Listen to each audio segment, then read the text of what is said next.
Welcome back. As I mentioned, we have Jeff Parker here who's going to go over some COVID numbers and some budget things, and we always have like a little sprinkling of everything. Yeah, we got about 3 items that we're going to talk about today, and okay. Unfortunately we're going to start with COVID. As you can see up here on the screen, we've kind of hit a high for the last couple of weeks with regards to cases received, over 2,000 cases for Orange County, which is a big jump.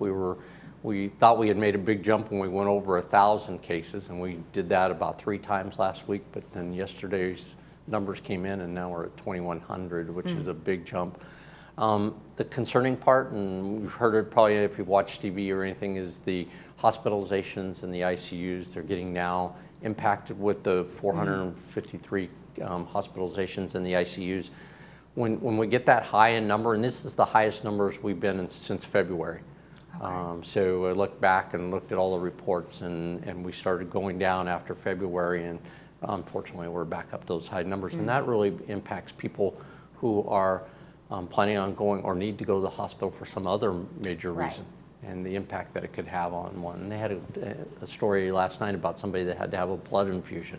They had to get to the hospital, and they were concerned about the fact that they could be putting themselves in jeopardy because of COVID. Right. That's the whole reason for the separation in the ICUs, but it takes up beds and takes up capacity. So we want to be real careful about that. And unfortunately, two residents in the county passed away as well yesterday, or reported yesterday, I should say. So the next step for us, for the village itself, I wanted to mention that we're part of Laguna Woods again. Our numbers have gone up 10, which is a pretty big jump in just 10 days. So we went from 435 on the 28th of July to 456 cases. So that's 20 cases. So percentage-wise, that's a pretty big jump. Now, no new fatalities, so that's really good news. Right. And that may be because people are vaccinated. It could be secondary infections because of people that have been vaccinated, breakthroughs as they call them, don't get as sick. Right. So that may be the scenario. Or people that haven't been vaccinated yet, or obviously can get pretty sick with this new variant. Right. So our only suggestion again is to the whole village is be diligent as you have been. Our percentages are very, very high with regards to how the Laguna Woods zip code has vaccinated. So thank you for everybody that's done that. And for those that are not vaccinated for medical reasons or for whatever reason, again, be careful out there, wear your mask, be protective of yourself and others while you're out there, because this thing is spreading quite fast. And to show you the impact is, although we're not closing any facilities, I want to make sure all of our operations are still a go. We did have to close our doors to our manor alterations downstairs because of the impact of COVID and the impact that it was having on our operations down there. Okay. So these are individuals that we wanted to make sure that they've been isolated, that they don't have COVID, when you come in contact. All of that type of activity has put us in a predicament down there, so we've decided to close the walk-ins. You can still make an appointment on the phone, you can talk to people on the phone, you can email, get all your questions answered. Those processes are still in place. So I don't want people to think that they can't get to manor alterations. It's just you can't walk in at this point in time. Right, right. And I think the overall consensus is that, this is going to be around for a while. It's not going away.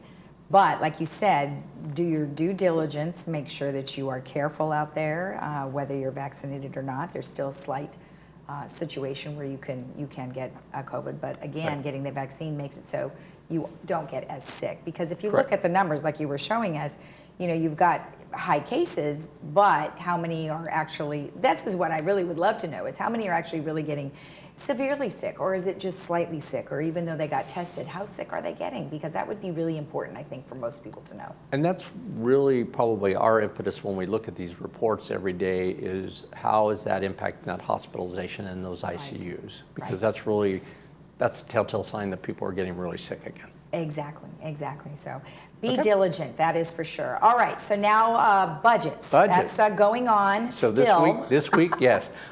This week is our big budget week, and since the presentations of our, it kind of almost our final phase. Obviously, they adopt them in September, but this is where we televise to make sure everybody understands where GRF, United, and Third are at. GRF had their meeting yesterday. They had, just real quickly, they had operating expenses that they're looking at $41 million and a capital project plan for 2022 over $7 million. So that shows just how big GRF is in their operations. And now we're going to look at United and Third on Thursday and Friday. United will be in the afternoon on Thursday, and then Third will do in the morning on Friday. So Right. 1:30 on Thursday and 9:30 on Friday. Now, because of the COVID scenario, United is also going to do virtual with their meeting, and we haven't heard yet from Third if they're going to do a modified approach or not. Okay. But that we're looking at that. So they're moving ahead. They've done a great job. The boards have done a great job. Staff's done a great job putting these budgets together. It's been a very tough year to do that. Sure. But we're moving forward. Okay. And then the last thing I wanted to mention, which is the good news, is our boiler that has taken forever to get built. Yes. Has been shipped from the Great. Midwest. So we have a tracking number, so we keep tracking it. Yay. It's like one of those. And we anticipate that the boiler is going to get here by the end of the week. Great. So once it gets here, staff is gearing up to put that baby in place, get it operational, get the pool heated, and hopefully early next week we'll have pool 1 back in operation. That is great, just in time for it to be nice and hot. They'll all be very thankful for that. Well, excellent. Well, good. Well, I know you're always hard at work trying to get us lots of information. I can't imagine what you'll talk about once the budgets are over. I'm sure we'll be able to give updates on a lot of things. So. Good, good. All right. Well, thank you again. We'll see you next time. Sounds great. And remember that Manor Alterations is closed now for walk-ins, but please make sure that you call in for any appointments. We'll be right back.